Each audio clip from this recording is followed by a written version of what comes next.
Hoy veremos la llamada civilización cretense, que es la primera civilización de importancia en la región griega, en lo que andando el tiempo se convertiría en el escenario geográfico de la cultura griega. Recordemos que lo que hoy llamamos griegos, que asimismo se llamaban helenos, entre otros términos que también se empleaban, no eran originarios del territorio griego, sino que venían de tierras situadas más al norte. Eran pueblos de origen indoeuropeo que se habían trasladado desde sus remotas residencias próximas al Mar Negro hasta lo que hoy es la península griega y las islas adyacentes. Arribarían a la región hacia el año 2000 a.C., como iremos viendo en esta clase y en la siguiente, y como ya hemos anticipado en la primera clase, esta es la segunda que tenemos, estos pueblos se encontraron con una población indígena, autóctona, preexistente, de una lengua que desconocemos, de origen semita, muy probablemente, de gentes, estos pueblos pregriegos anteriores a la llegada de los indoeuropeos, de origen africano y asiático. Entre ellos se cuentan los primeros cretenses.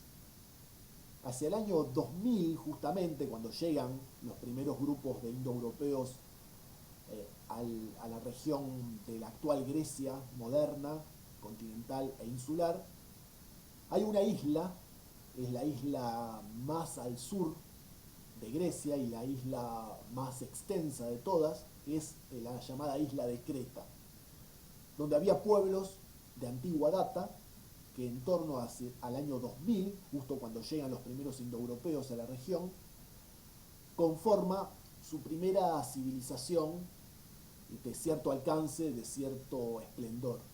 Entre el año 2000 y el año 1400 se extiende la civilización palaciega cretense, con dos períodos o subperíodos que veremos a continuación. Los cretenses hablaban una lengua perdida, muy probablemente de origen semita, la eteo-cretense, como la designan los investigadores. No sabemos casi nada de ella, salvo algunas palabras que persistieron en la lengua griega posterior, con modificaciones etimológicas, que iremos viendo también las palabras y las historias y tradiciones de origen cretense antiguo que pervivieron, algunos vestigios, hasta periodos ya más alejados en el tiempo con respecto a los cretenses antiguos. Tal es el caso de la Grecia clásica o la Grecia helenística, que seguía conservando algunas palabras, algunas tradiciones, historias, costumbres de larga data, originarias de esta civilización primigenia, la más antigua y la más prestigiosa de todas en la región.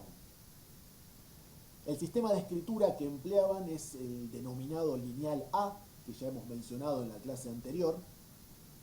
Hay pocas palabras que se han descifrado de esta lengua de tipo jeroglífico. Son justamente las palabras que luego se siguieron usando en griego.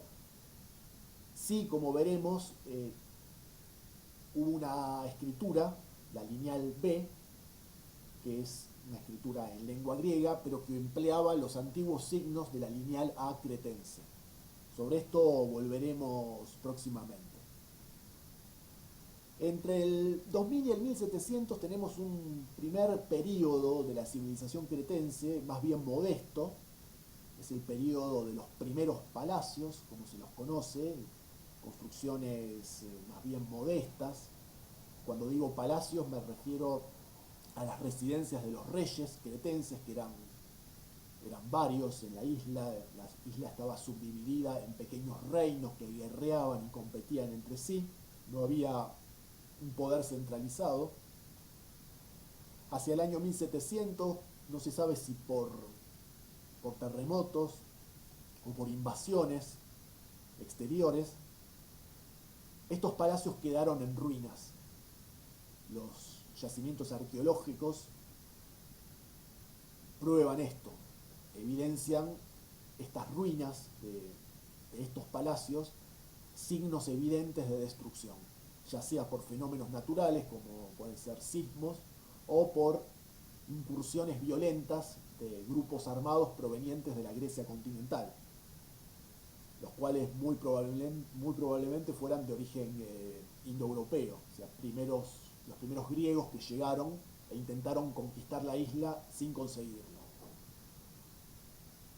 Entre el año 1700 y el 1400 hay un renacimiento, una reconstrucción de la cultura griega, perdón, la cultura cretense antigua. Es el segundo período, el de los segundos palacios, como se los conoce, mucho más fastuosos que los anteriores. Es el apogeo de la civilización cretense, también conocida como egea o minoica, más uniforme que las anteriores.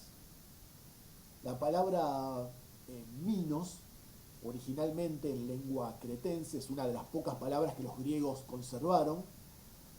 La palabra minos en cretense antiguo designaba a los reyes de la isla. Posteriormente los griegos singularizarían esta palabra y la convertirían en un nombre propio para designar a un rey en particular de la historia legendaria de Creta, que es el rey Minos, protagonista de la historia, la leyenda, historia legendaria del Minotauro, este monstruo fabuloso encerrado en un laberinto en la propia isla de Creta y al cual el rey Minos alimentaba con sacrificios humanos. Hombres y mujeres jóvenes provenientes de Atenas. Atenas estaba, según la leyenda, pero también esto es una evidencia histórica, estaba dominada por los cretenses, era tributaria la ciudad de Atenas del rey Minos, de los cretenses, y entonces proporcionaba una suerte de tributo de sangre para poder alimentar a este monstruo encerrado en un laberinto que había sido construido por otro personaje legendario, que es un tal Dédalo, una especie de ingeniero técnico que diseñaba todo tipo de artefactos y de construcciones notables, entre ellas el laberinto justamente. La palabra Dédalo es un nombre propio. Sin embargo, en lengua castellana y en otras lenguas indoeuropeas se utiliza como sinónimo de la palabra laberinto. Dédalo y laberinto significan la misma cosa. Solo que Dédalo tiene una connotación poética, digamos, es poco empleada más que en los textos literarios, sobre todo en las poesías. Al respecto, como curiosidad, hay una obra teatral que es la única obra de teatro redactada por Julio Cortázar, una obra de juventud de la década de 1940, que se titula Los Reyes. Esta obra de teatro lo que hace es relatar esta historia del laberinto, del rey Minos, de Teseo, que es uno de los jóvenes atenienses que llega como sacrificio humano, y es ayudado por Ariadna, una chica cretense, princesa, hija del rey Minos. Le proporciona el famoso hilo de Ariadna que le va a permitir no perderse en el laberinto, matar al monstruo y regresar indemne. Esto es lo que hace Teseo y luego se escapa con Ariadna. Teseo es también protagonista no solo de esta historia recreada, de esta pieza teatral de Julio Cortázar, sino que es un protagonista esencial de numerosas leyendas, de numerosas narraciones e incluso piezas teatrales de la antigua Grecia. Esto como una curiosidad que es interesante y se vincula directamente con la historia del teatro. El rey de Knossos, entonces, que es uno de los palacios reales, una de las localidades de la isla, ahí el rey Minos habita en el palacio de Knossos, cuyas ruinas aún pueden encontrarse. Es el rey de Knossos en el comienzo de este segundo periodo de los grandes palacios el que derrota a sus rivales isleños, a los otros reyesuelos de la isla de Creta, y convierte a su palacio y a su ciudad de Knossos en la principal de la isla y en el centro político de la isla. Es decir, unifica Creta y el palacio de Knossos se convierte en el más importante de todos y en la residencia del único rey de la isla y en cabecera de esta civilización que se extiende más allá de la isla propiamente dicha. Hay una red de comunicaciones terrestres que contribuyen a esta unificación territorial de Creta y a su vez una flota, un conjunto de embarcaciones que garantizan las comunicaciones y sobre todo los intercambios comerciales con todo el Mediterráneo oriental. Esto es con las islas, con las costas africanas, asiáticas y europeas cercanas a la isla de Creta. Por su ubicación geográfica, Creta goza de una disposición estratégica, ¿no? Es un nudo de comunicaciones, un puente de comunicación, sobre todo desde el punto de vista marítimo y comercial, de 3 continentes, de África, Asia, Europa y las islas, las numerosas islas, entre ellas las islas griegas, situadas todo a lo largo del Mediterráneo oriental. Los cretenses llegan a establecer factorías comerciales en otras islas griegas, también en el corredor siro-palestino, que es aproximadamente lo que hoy llamamos Israel, Palestina, el Líbano, Siria, y también en Egipto, como asimismo en la actual costa turca, lo que luego se llamaría Jonia, esto es la Grecia asiática. Las costas de la actual Turquía serían colonizadas posteriormente por los griegos. Los cretenses también comerciaron con los griegos allí establecidos y con otros pueblos cercanos.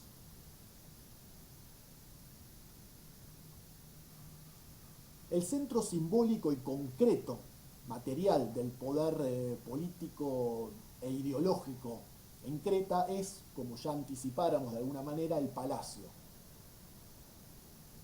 El palacio conforma en esta época un enorme conjunto de construcciones de techo plano alrededor de un patio central. La disposición de los pasillos que conforman estos grandes palacios, en este caso el palacio principal, el palacio del rey Minos, es el de Knossos, como ya dijimos. Estos corredores o pasillos se organizan laberínticamente, por así decirlo. Conforman un virtual laberinto, donde es fácil perderse. Este laberinto es míticamente recreado en la historia, la leyenda del Minotauro residente, como ya relatamos, en su laberinto o dédalo. Los cretenses gozaban a su vez de un gran confort, de avances técnicos considerables para la época, como agua corriente, como la posibilidad de evacuar aguas residenciales. Todo esto inexistente en la mayoría de los pueblos del período contemporáneos a Creta. Los muros de los palacios, algunos de los cuales se conservan fragmentariamente, se hallaban cubiertos de frescos, esto es, de un tipo de pintura al temple que muestra un arte rápido y espontáneo que utilizaba las convenciones pictóricas egipcias. Si ustedes observan las pinturas, los dibujos egipcios, esas formas tan características del arte del Egipto antiguo, los vamos a encontrar muy similarmente dispuestos, graficados, en el caso de los frescos cretenses. Ahí se ve una influencia egipcia africana directa sobre la civilización cretense, que no es una civilización indoeuropea, como ya hemos explicado en la clase anterior, sino que es una civilización de origen africano y asiático, de donde la influencia semita y la influencia camita o egipcia resulta más que manifiesta. A su vez, los cretenses alcanzaron un alto nivel estético en la confección de estatuillas de cerámica, de marfil o de bronce, que representan distintas divinidades. A su vez, confeccionaron joyas, sellos, cerámicas, productos de alto nivel artístico, de alto costo, muy valorados económicamente, y que son algunos de los productos que los cretenses, productos de lujo, que los cretenses tienen para ofrecer a pueblos vecinos y comerciar. La religión cretense seguía la tradición del neolítico anatolio. El neolítico anatolio, me estoy refiriendo al periodo de la edad de piedra, la nueva edad de piedra, eso es lo que significa la palabra neolítico. Sería la última parte de la edad de piedra, cuando ya surge la agricultura y la ganadería, en la región de Anatolia. Esto es aproximadamente en la región de Turquía, lo que hoy es Turquía. Entonces hay una influencia directa de los pueblos anatolios antiguos, de origen indoeuropeo algunos, de origen semita otros, una influencia directa a nivel de la religión en lo que hace a Creta, a la Creta antigua. Entonces observamos aquí, en esta religión tan arcaica, una serie de divinidades femeninas, símbolos de fertilidad, de fecundidad y de vida eterna. Eran diosas madres y diosas hijas. Algunos sostienen que de alguna manera daban cuenta de una antigua civilización matriarcal de la edad de piedra, muy anterior a la edad de los metales, pero que siguió perviviendo ya en los albores de la edad de los metales, cuando las sociedades fueron de cuño patriarcal. Tal es el caso de los pueblos indoeuropeos, como ya hemos mencionado.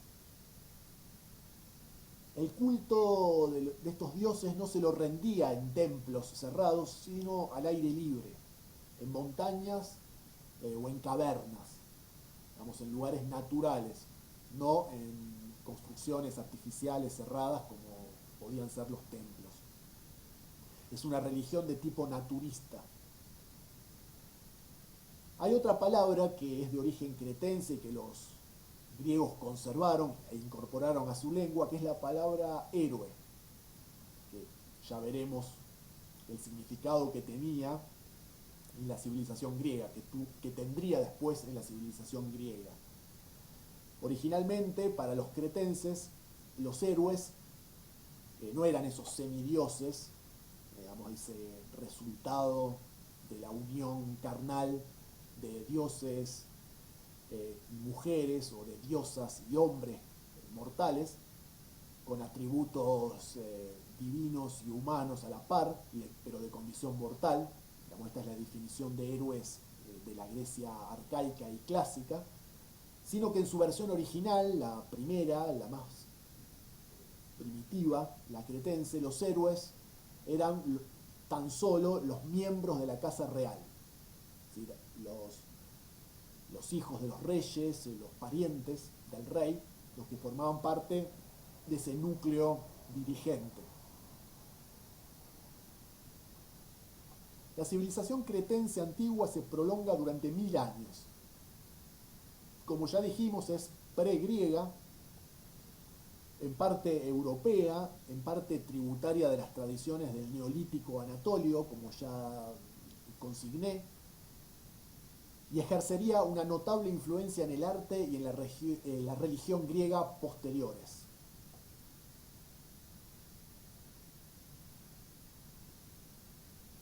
La escritura cretense entonces sería primero ideográfica o pictográfica y luego jeroglífica.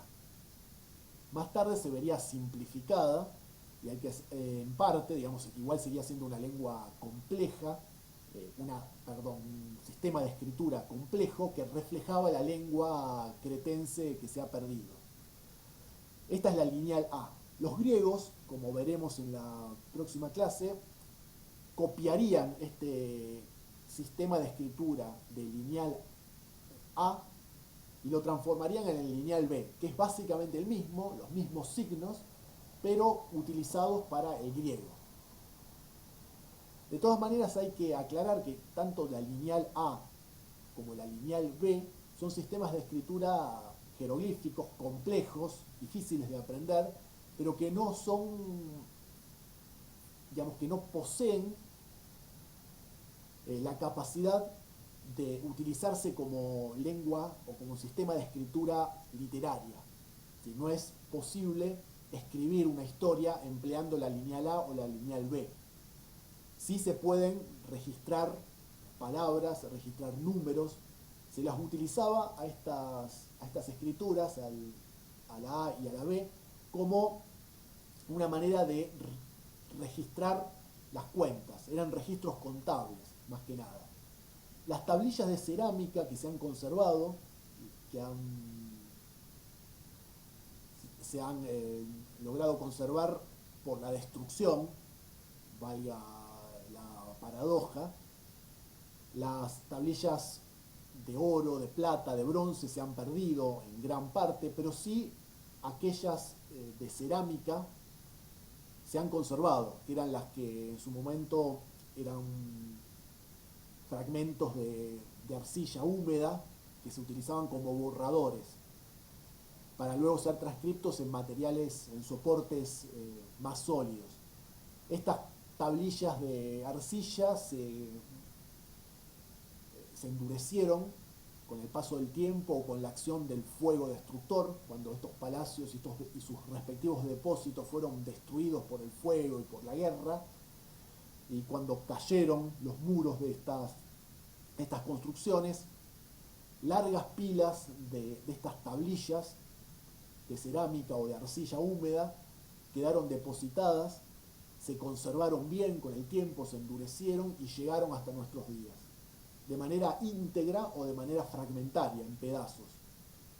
Miles de estas tablillas, escritas en lineal B, en lengua cretense antigua, y luego, como veremos, en lengua griega, las de lineal B y las de lineal A en lengua cretense, pero solo las del lineal B, escritas en griego, han sido descifradas.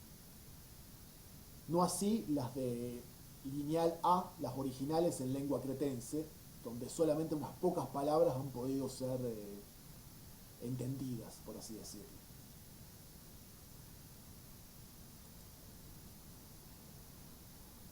Hasta aquí entonces llegamos con el análisis histórico de esta primera gran civilización de la región griega.